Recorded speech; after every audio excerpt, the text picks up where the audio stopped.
Hi guys, welcome back to the Financial Interest YouTube channel. My name's Dan.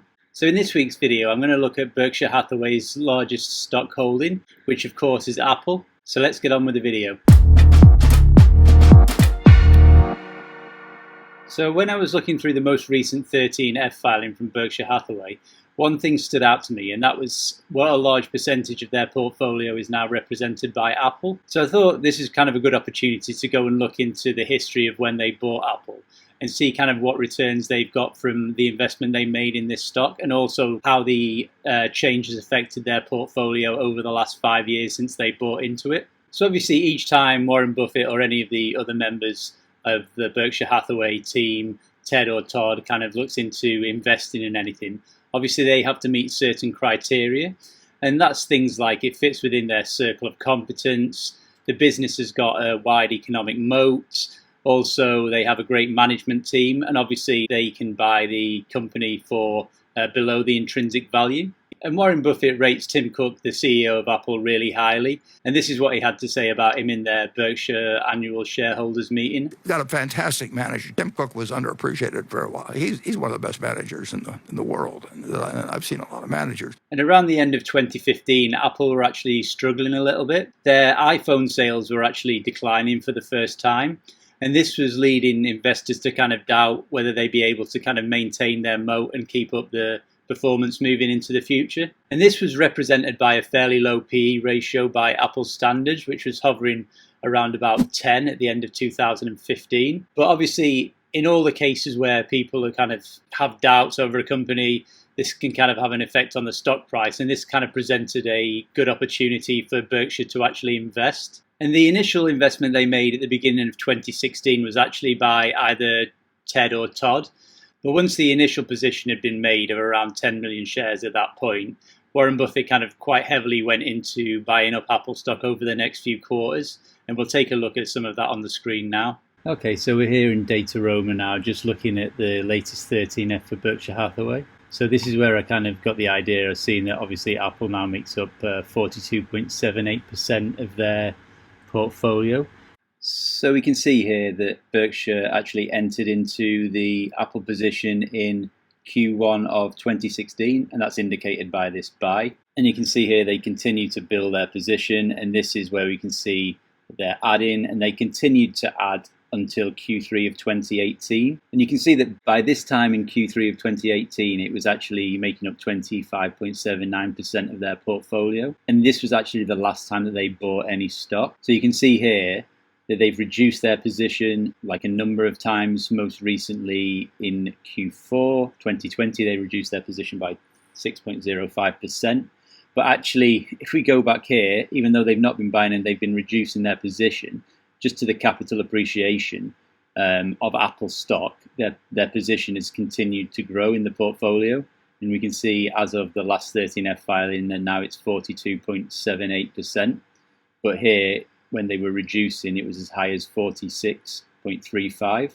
Just jumping into a basic spreadsheet I made now, it's kind of, I've got the same data that I actually took from the 13F from Data Roma, but I've switched it the other way around. So I've got the top is the first buy in 2016 moving down. So what I've also done here is actually looked at the number of shares and also done a quick average of the costs or the prices of the shares over that quarter. And this is what I'm basing my estimated buy price on. So what I've done here is taken like an average over the three months of the quarter to try and get an estimated buy price there. And we'll just go down to look at some of the sums that basically this table is doing. So we can see here total shares purchased, that's the thing that's just over 1 billion. And then we can go down to the estimated buy price. You'll see the numbers I've got in the middle, they're the actual exact numbers. And then obviously going on to the outside column here, I've just kind of made it a bit more simplified. So you will see here that this is 37.01 billion. So that's the estimated price that they paid for the billion shares that they've got there. And then this was their average buy price of $37.05 for that. They also trimmed back their position and sold some shares, which is 122 million shares. So here you'll see that as 0.12 billion. And this is the estimated price for those, just the 12.81 billion. And their average sale price for those shares was $104. So you can see that they've significantly appreciated when they sold them compared to when they bought them. And this gives them a total share balance of 0.89 billion shares. So that's where they are at the moment with that. And then we can look at the net price. So obviously what I'm doing here is taking the basically the price that they paid for their shares, which is 37 billion, and then I'm just minusing the 12 billion that they recouped from selling them. So based on this, their cost basis, average cost basis for this is $27.27. And the current price, as of making this video, the current market price is $165.32. And this gives them, well, on paper at least, their Apple position is worth 146.66 billion. And during the time that Berkshire were actually buying into Apple, their kind of increases were returned even more by Apple's share repurchase program. So if you can imagine this, that obviously Berkshire is buying shares and then Apple is also repurchasing shares. So what effect that has is obviously Berkshire is actually becoming a larger owner because there's less shares outstanding because Apple are buying back their own stock. And they also announced that they were going to raise the dividends as well. So here we can see from this insider article that Berkshire Hathaway will collect nearly 800 million in Apple dividends this year. And this is a recent article from the end of October. And that figure is actually likely to rise as well in the future.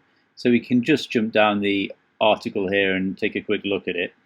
So here we can see that Apple has actually increased their dividend and now it's 0.865 per share. So that's only like a slight increase of around 6 cents per year. But still, when you own such a huge amount of shares, that makes a big difference. And we can see here that it mentions that Berkshire's raked in an average of 775 million in annual dividends from Apple in recent years.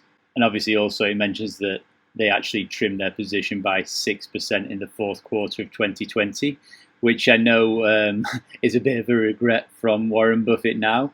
And I think Charlie advised him that he shouldn't do that as well. And Charlie, in his usual low-key way, let me know that you thought it was a mistake too, didn't Charlie? Yes. And we can see here the interesting thing is that they don't even need to do anything with their Apple position. They don't need to buy in anymore. They can just continue to hold. And their actual ownership in Apple is going to increase anyway because of Apple's share buyback program. So Apple spent more than 80 billion on stock buybacks in the past year. So this is increasing Berkshire's ownership in the business anyway, just by virtue of that. And now they're in a nice position where they own so many shares that the dividend is actually going to be paying them kind of at least 800 million a year, and that's probably going to go up even more. And now let's go and take a look at some of the key numbers from their position in Apple. So looking at the key statistics here, the total shares owned is 887.14 million. The estimated cost basis per share for that is $27.27. So that leaves the current value of their stock position at $146.66 billion. And that's based on the price at the close of the market on December the 6th. And this is actually an increase of 506%. Which is really impressive for an investment they only made 5 years ago. So finally, Warren Buffett and the Berkshire Hathaway team, they kind of really value their position in Apple. And this is what Warren had to say about that matter as well. Probably the best business I know in the world. And we own 5.5% of it. And that is a bigger commitment that we have in anything except insurance and the railroad. So it's our third largest business. It's an incredible company. And I should have appreciated it earlier. So you can see from that interview clip there that Warren rates this as one of the best investments they've ever made. Obviously, it's relatively early in that because it's only kind of 5 years ago that they made the initial investment. But if you look at the returns they've already generated, it's quite staggering what you can do once you've kind of put in a lot of money into something, especially with the capital appreciation that Apple stock has seen over the last couple of years in particular. So that's it for the video. I hope you enjoyed it. If you did, please give us a like. Also, consider subscribing to the channel if you haven't already. And you can click the notification bell to get notified of when I'm releasing new videos. Let me know as well what you think in the comments below. Do you think Apple's their best position, or do you have kind of other views on that? Perhaps it's Coca-Cola. I might actually make this into a little series and go back and look at kind of what the percentage returns are on all those stocks, just to kind of compare what the best value investment has been from Berkshire. So thanks for watching, and I'll see you in the next video. Cheers.